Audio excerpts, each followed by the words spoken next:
Musings, short for Metaphysical Musings. I'm just getting set up in here. What a week it's been. I don't know about you, but the dreamy new moon in Pisces has just made me feel really, just, I don't want to say spacey, but it kind of feels that way because Pisces is a very dreamlike energy, and when you have a new moon, it is new beginnings, a new cycle. So I'm just like in this like dreamland of where me and my little family are going to be in the next month or so. We're going to be moving out of our apartment in the urban city, and more details are to be, talked about. I don't really want to talk about it too much, but yeah, I am taking this on the road. I'm going to be able to chat with you from wherever I'm at that week for Metaphysical Musings, just kind of following along on this journey. I'm excited to take you along, and I'm just like so dreamy about it. I'm doing so many things for my business and for my clients that I'm feeling is going to set me off for a really good summer. So I'm thinking about spring, okay, that's good, but now I'm like thinking summertime. So yeah, I'm on a really great upswing of things, and like I said, I appreciate all the support. I'm really enjoying doing these videos, so like I said, I'll be taking you on the road with me week by week, and I will be actually able to ship out anything as well. So I'll be taking some of the specimens on the road with me, and I would like to be able to get them out to you if they resonate with you. I have big things planned ahead, so stay tuned. I started my own YouTube video channel so that you can kind of keep up. I've done the blog in the past before, and I'm about to kind of redo that as well. So if you used to read my blog in the past, I'm going to be like linking everything together. It just takes some work on the computer for me to be able to do that, and I'm looking forward to all that. So anyway, let me continue to put together the space. I hope people start to join. These videos are going to be posted on YouTube, so you can always come back and watch what we talk about.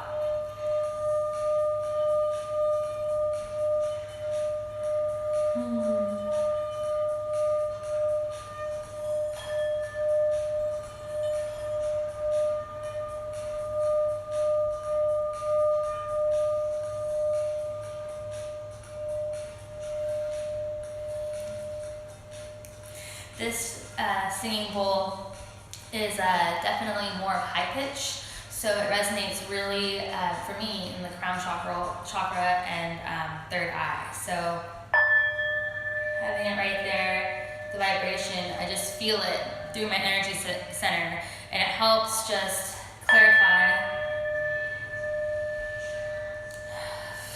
helps clear my intuition. Okay, like where to begin? Like where do I begin? This is a good start for that. So first things first, I need to smudge.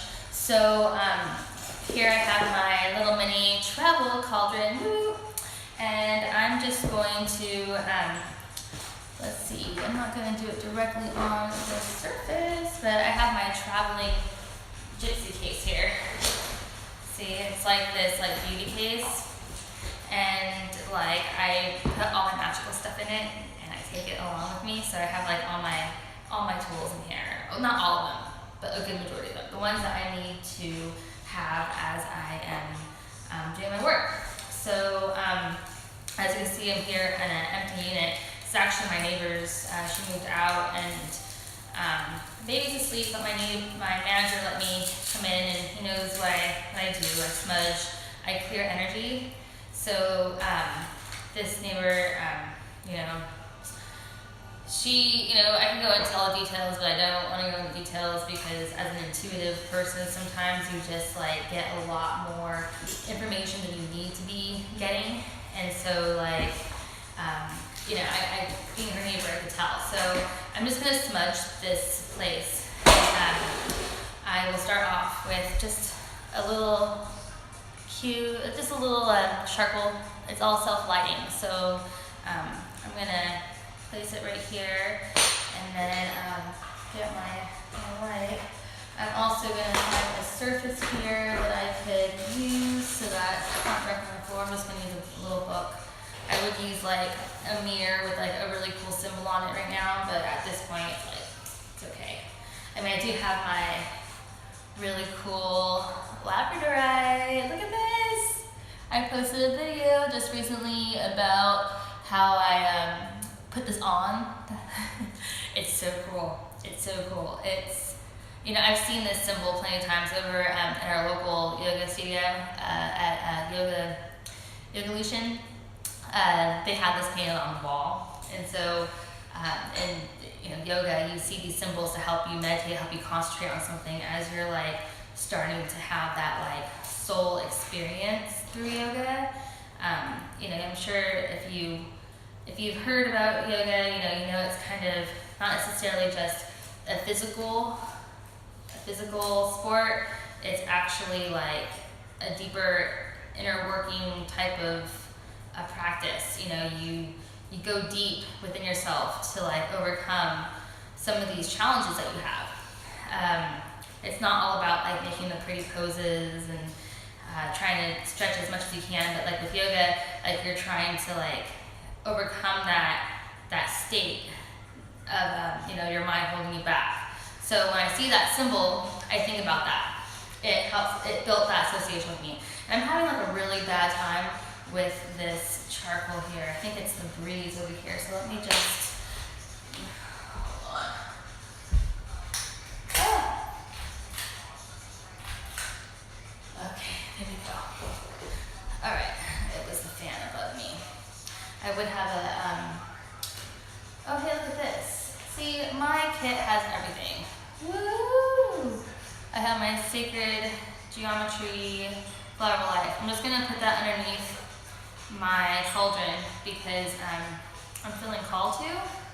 It helps me build another level of like association or correlation to like my goal. I'm just here to like just chill, just kind of talk about the universe, talk about things that you don't really talk about sometimes with people. I'm having fun doing these videos because I'm talking about things that people don't really talk about, or if like you are new to the realm of like possibly like thinking about things a little bit differently. Like, while I was getting prepared for this session today, I was just kind of gathering some thoughts about what is astrology, what is, what is it? How does it work? Like, I get that a lot. Like, how does astrology work? And simply put, if you become more conscious of it, then it works. You have to like almost, let me just get this lit because I want to get into this conversation about it, but let me just ground myself a little bit before I kind of just sound off the cuff here, because I have a lot to talk about today. Hopefully I get to run as long as I have been doing. I've been doing like 45 minute videos, which are fun episodes. I think they're worth watching if you're like that much, it's about that much. Because there's actually content to what I have to say and how it can benefit you.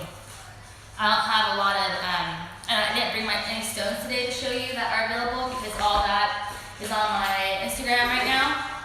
And even though I love sharing those things with you, like I want to talk to you about astrology today because there has been a lot of energy, just influencing everything this round. And people, you've been hearing about the Mercury retrograde. That's fun. Everyone freaks out when it's Mercury retrograde. It's a period in time where the planet Mercury in the sky looks like it starts to backtrack. in its path. Like everything like goes one way, but then at one point of the year, or a couple points in the year, Mercury would start to look like it's going backtracking. So it's an interesting time because in the language of astrology, Mercury represents represents communication, deliverance of news, connectivity. Like it's that. So like if you are, they always say if you are doing like any kind of like big, don't do anything big around Mercury retrograde. It's like unwise to.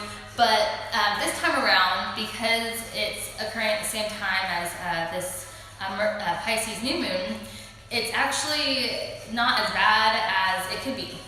So, taking these chances of following up on your dreams, doing what you are dreaming of. I'm really feeling this wave of energy because of how much I'm about to like adapt to things. So, let me just, it's almost done.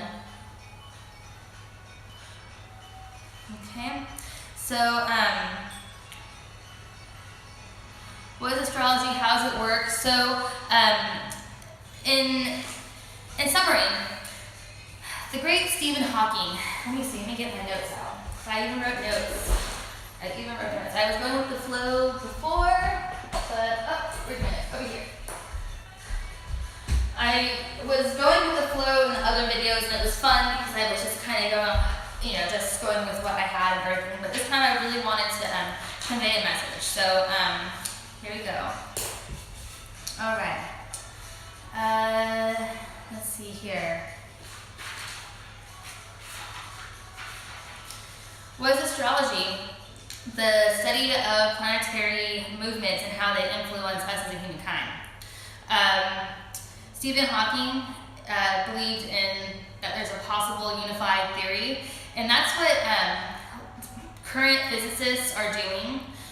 They are searching for like the one explaining one thing that explains all, like a type of equation, so to say. It's actually a group of equations, but they're trying to discover and keep pushing the envelope of like how much they can understand about the quantum world, and if there is like this unified theory.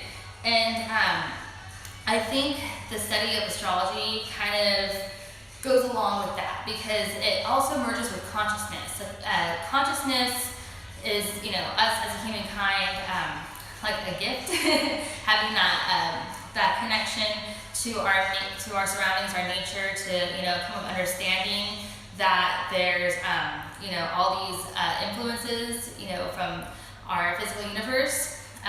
We just happen to come up with a language to describe the math equations and such that help describe like gravity, relativity, and all that. I used to study physics, and I actually did the best in physics. And I would study.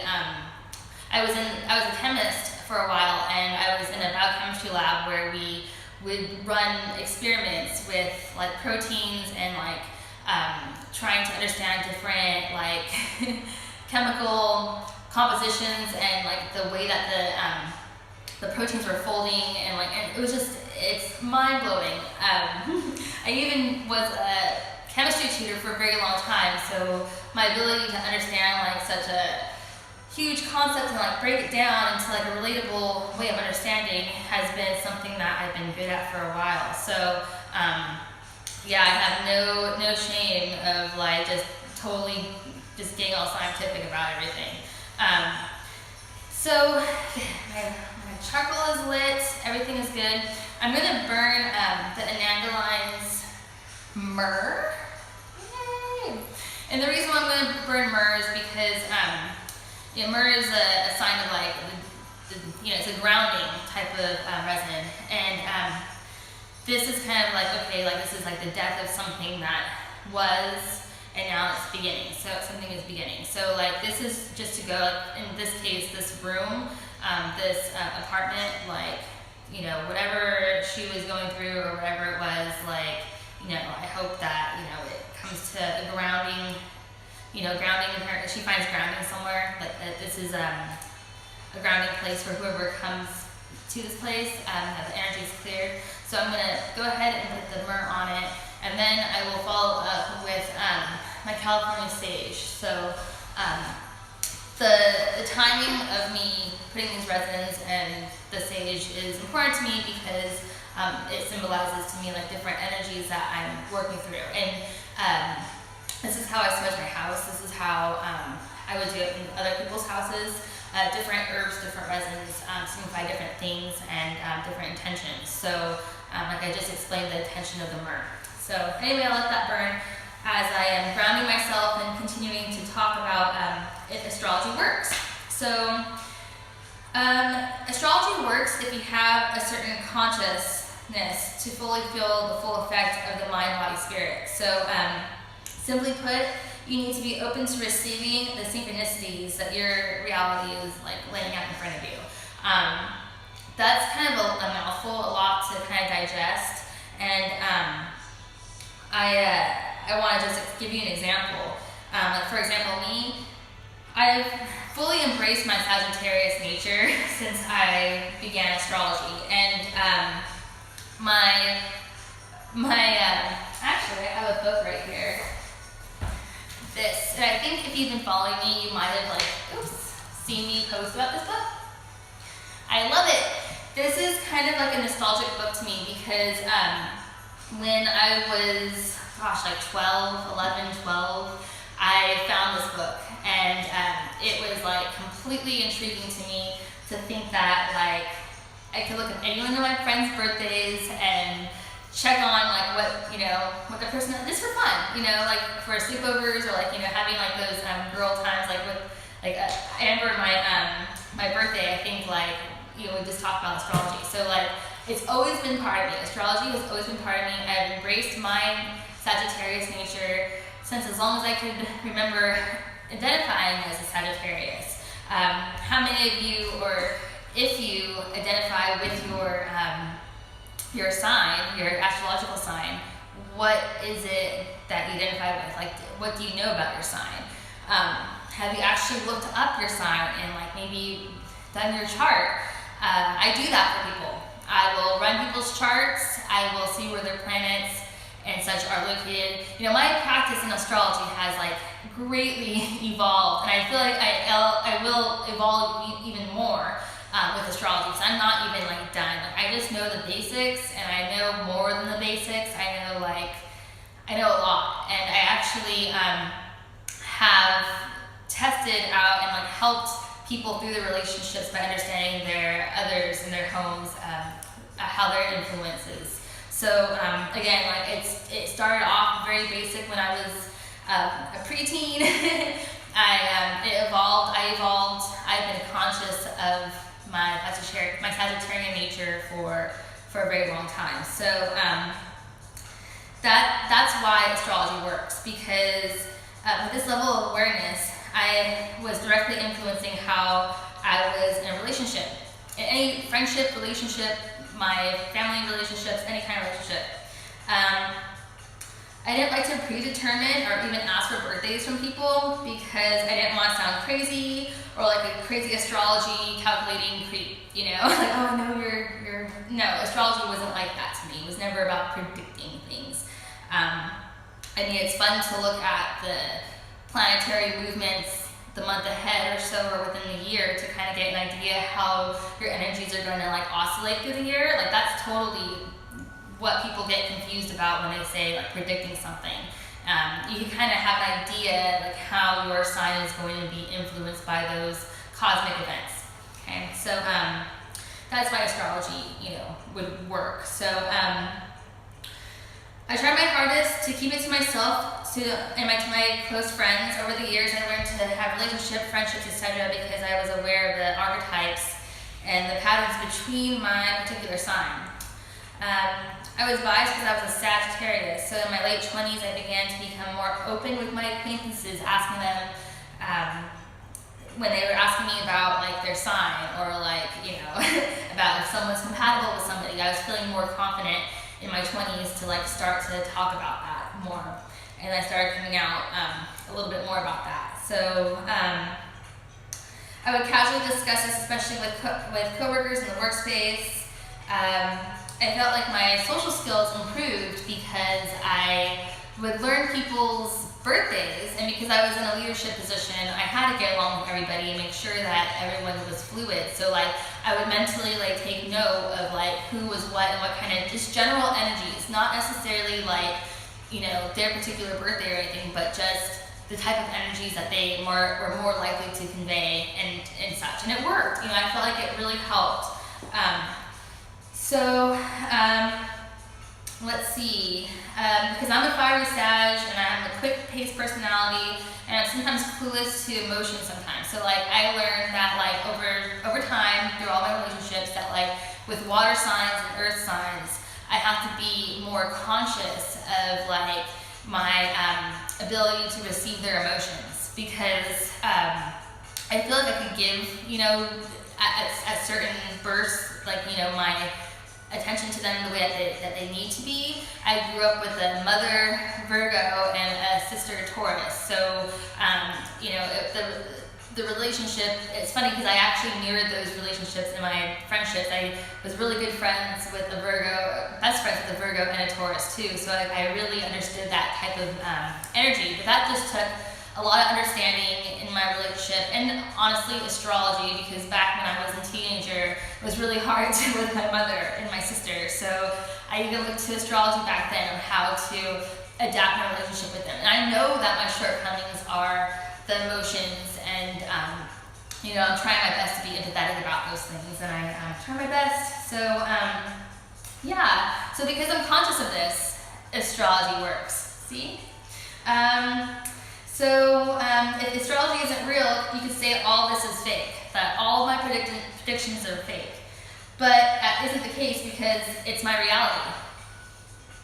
Because I'm content understanding my natural tendencies, needs, and journey, I have been fulfilled, or I am fulfilling myself. I'm constantly going with the waves that is, you know, the oscillations of these energies, to be able to, you know, and sometimes like I've been more in tune with these natural cycles, with the planets, more strongly different times in my life. So it really changes. Like this time around, I am so happy to like be sharing all this with you, because I feel like the language of astrology could be fading. I want my daughter to know about a lot of this. I want my daughter to, you know, take on this language as well. So it's just, you know, just talk about it. It's okay to talk about astrology. Yeah, let's see. Now, I'm happy. I'm a happy person because of that reason. Because I know my sign's tendencies. Because I know that you know, how my other influences on other signs might be, and vice versa. Like I'm feeling pretty balanced with all that. So that's how I'm able to, you know, just be able to talk to a lot of different people. Let's see. Like it's not on a material 3D level. It's multidimensional, and that's where I come to you today. So, yeah, astrology is not on the material, physical level. It's like on a conscious, soul-to-soul level, if you know what I mean. Your interactions with people on a daily has to do with what element they are and like what influences are affecting them too. It's kind of weird, like just being in my neighborhood. You know, not everyone is on that level of consciousness about these cosmic occurrences, as some people are. Like, I noticed that people feel a little bit more disconnected. Like I can see on people's faces. Like it's just an intuition thing. I think that I probably have developed over time. But I feel like, you know, for example, if you work in the ER or you work with the public, you know that like when there's a full moon, like people kind of go off the hook. You know, they go off the crazy a little bit. Yeah, that's real. I would say the moon has one of the greater influences in our day-to-day Occurrences because of, okay, for example, the moon moves the tide, it has the ability to move all those molecules of water up and down throughout the day, on our shores. Now, that has to do something to our circadian rhythm in our bodies, our natural hormonal cycles. It has to.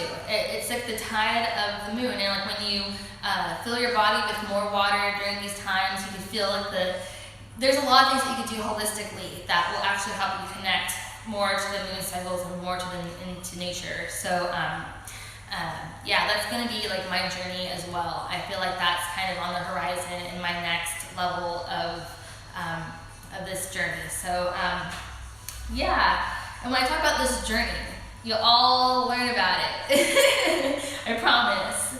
So let's see here. So I guess that's pretty much what it is. Like, it's a multidimensional aspect that spans across space and time.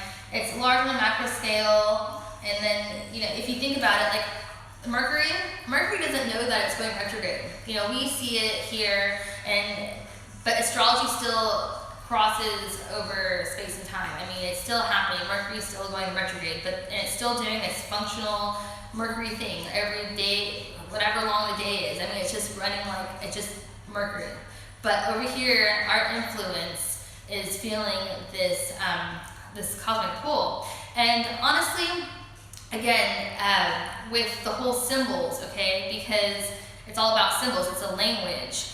Our human ability to be able to come up with language to describe things, started way long ago, before Newtonian physics. So there was language, there was math, there were symbols before language.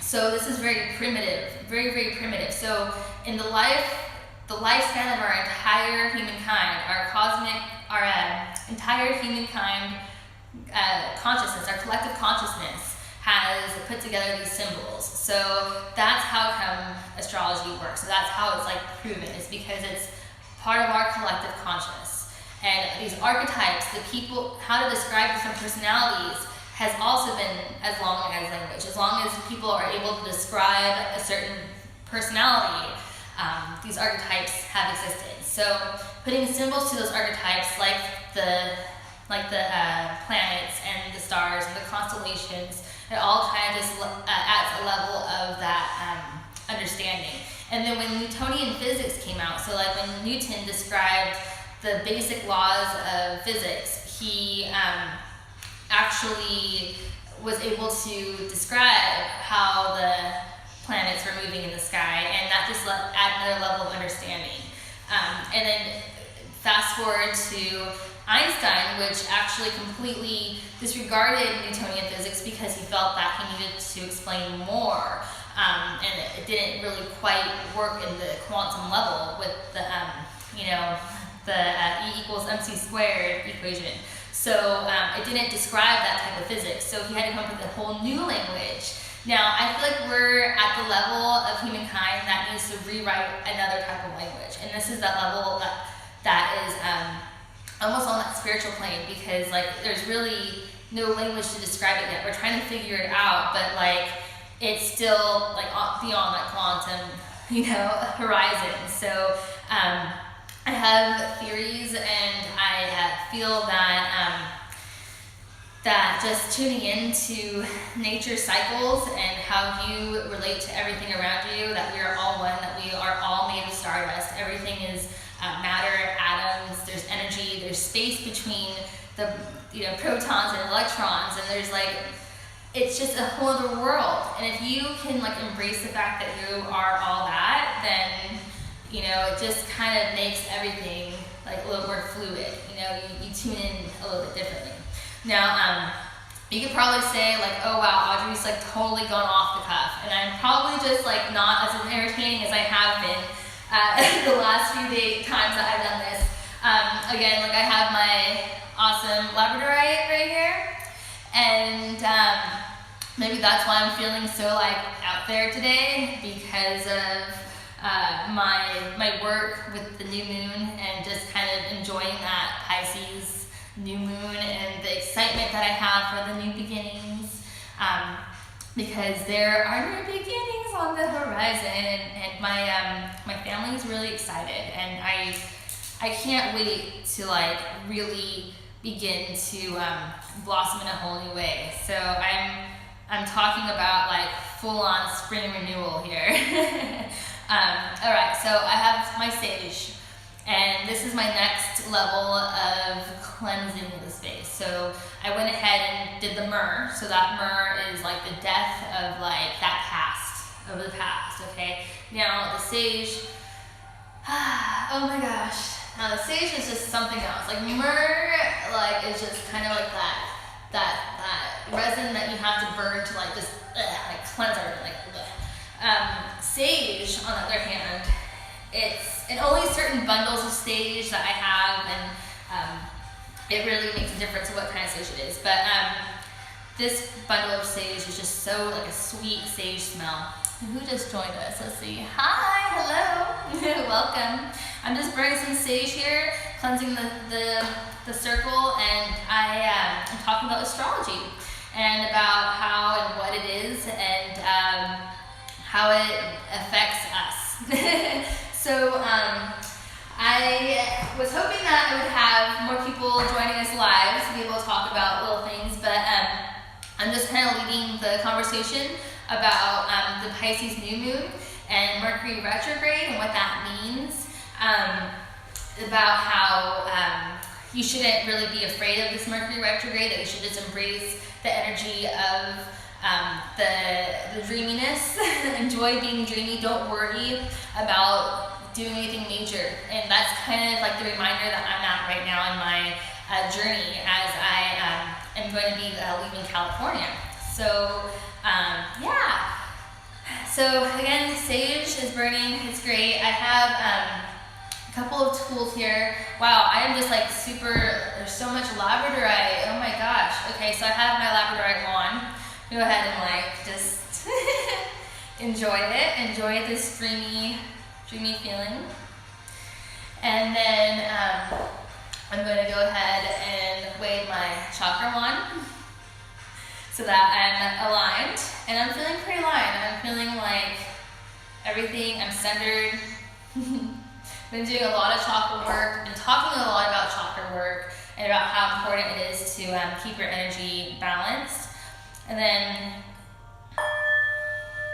my singing bowl here.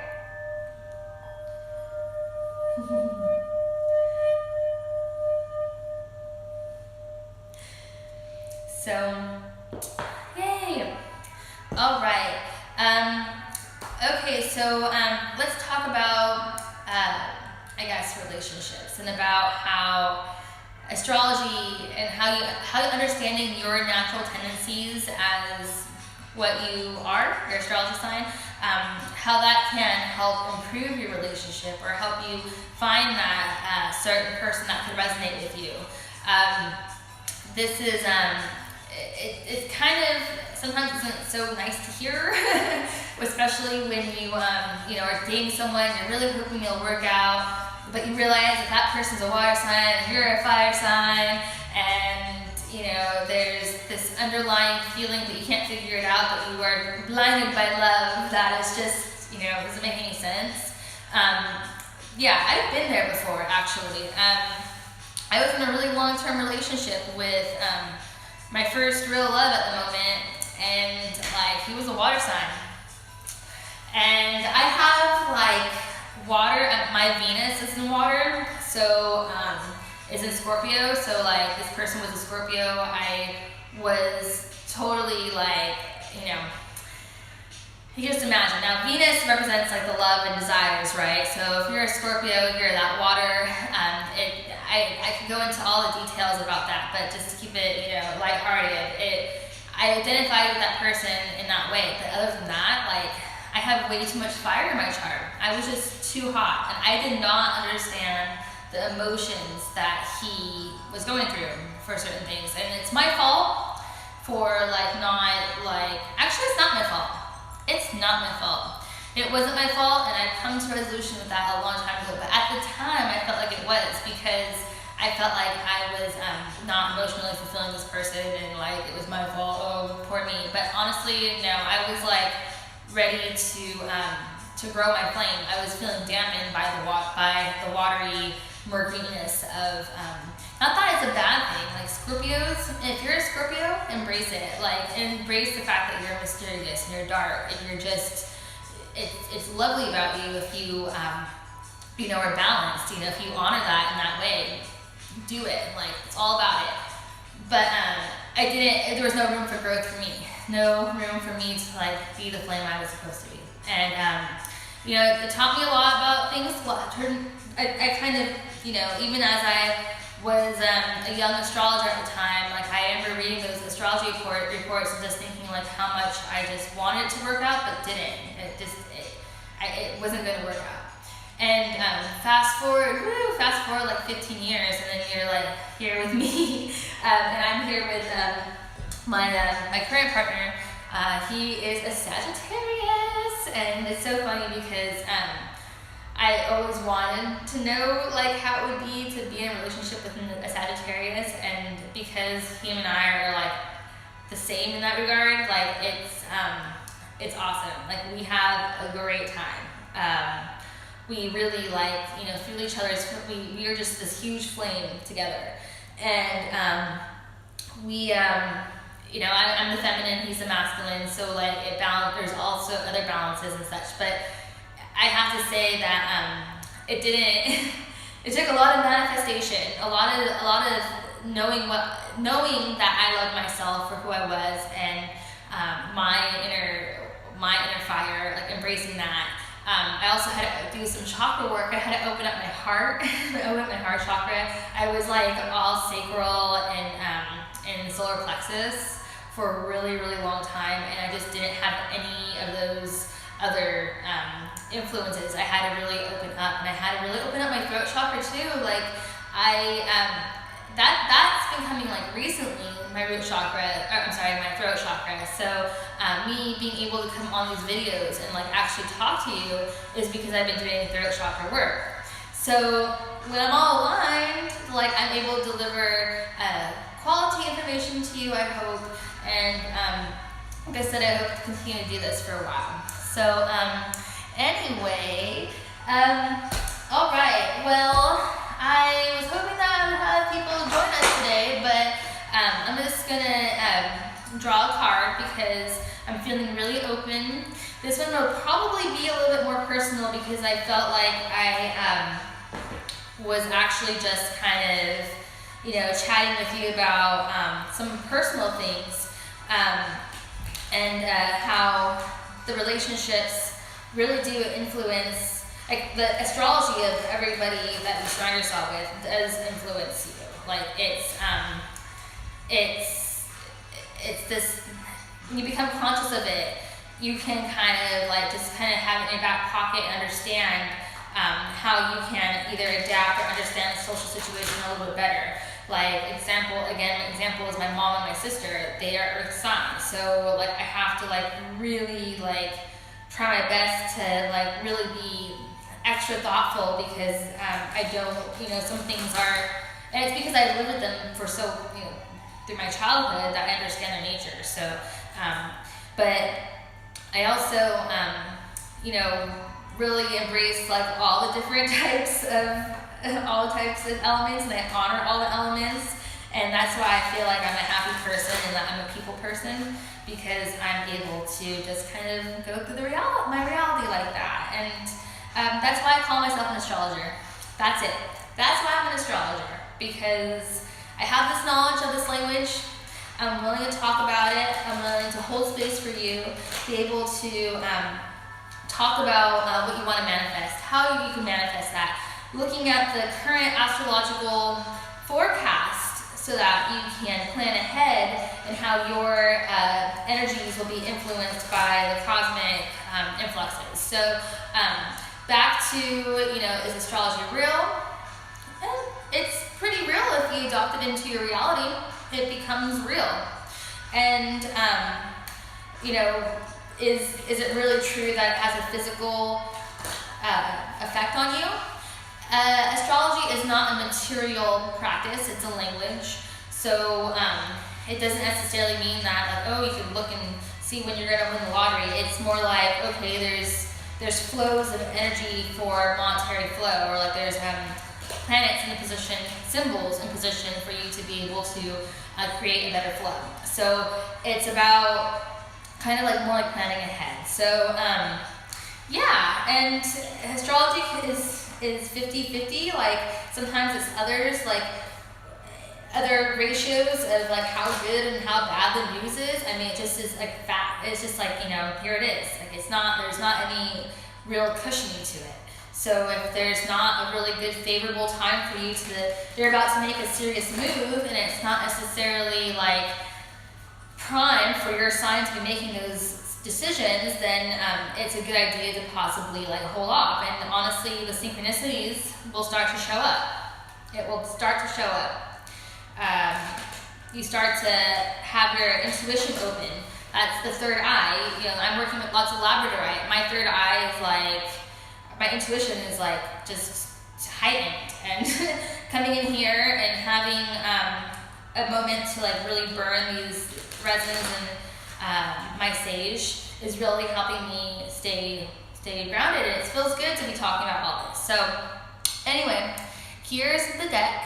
I'm looking into the flower of life here. I'm gonna go ahead and charge the deck.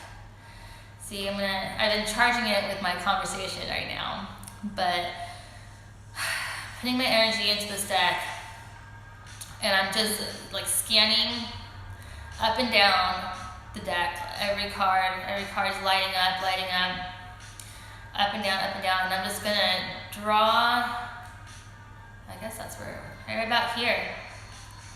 Passion. Wow, that's cool. So like I said a little while ago, this card pull is probably going to really represent something that I'm going through, because I didn't have anybody to really interact with during this session. So I'm really happy to pull passion. That makes me excited. So let me see what this card is, and then I'll help you understand it, or maybe just talking about it will help me understand it. So it's like full of my favorite colors, and let's see, I'll show you. Okay, passion. There we go. Let's see, the frequency of passion reminds us that beneath every intense emotion lies the hidden gem of insight, balance, and calm. It assists us in finding the balance within this intensity, moving us from chaos to the calm of its core, where we can let its long-lasting wisdom fill us up. When we use the word passion, we usually refer to a strong feeling for someone or something. It could be a burning desire, or a feeling of enthusiasm or intense emotion. Passion expresses itself powerfully, like a burning hot fire. Ooh, fire, I like that. As it radiates from our core. Ooh.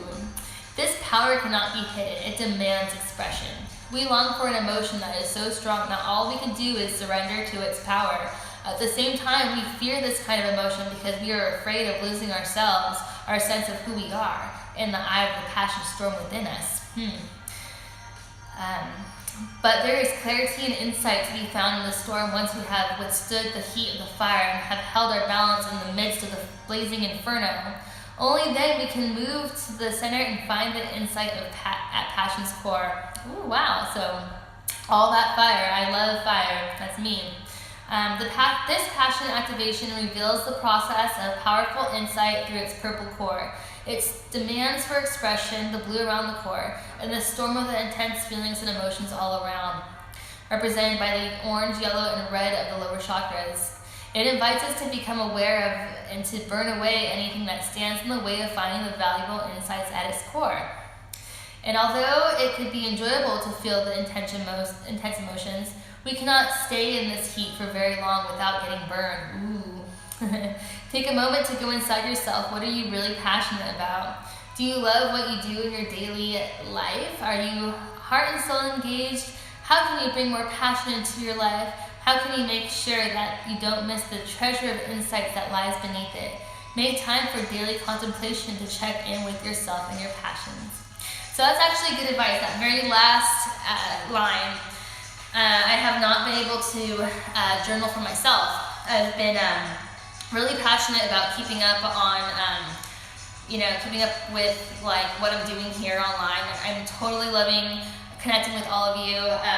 If you would like to share any of my videos, please do. I just want to be able to reach more people in the most organic way possible. I'm not like going to be paying anybody to help me grow my Instagram audience or anything. I just want it to be organic. So if you like my messages, you like my style, if you have any suggestions or would like to see anything that I have available, please message me. I'm here for you, and like I said, I'm about to go on a grand adventure, and I'm going to take you all with me. So stay tuned. You can subscribe to my YouTube channel, Audrey the Alchemist, and get the updates when I post something. I'm still getting the hang of it, so if you see something that's kind of goofy or out of weirdness, I don't know. I'm just trying my best to like make it look good. And then I'll be updating my webpage, www.audrey,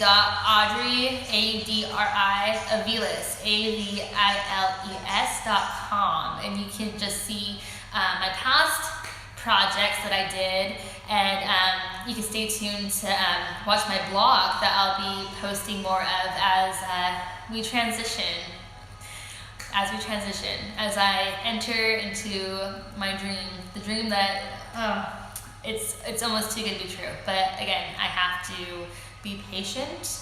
This moment of Mercury retrograde reminds me to be patient and just let things happen, go with the flow.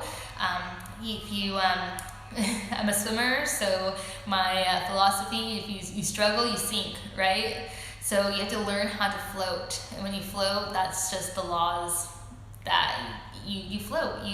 You're not going to sink if you know how to float. So anyway, that's it for this episode. Thank you for joining me, and I will hope to see you sometime next week.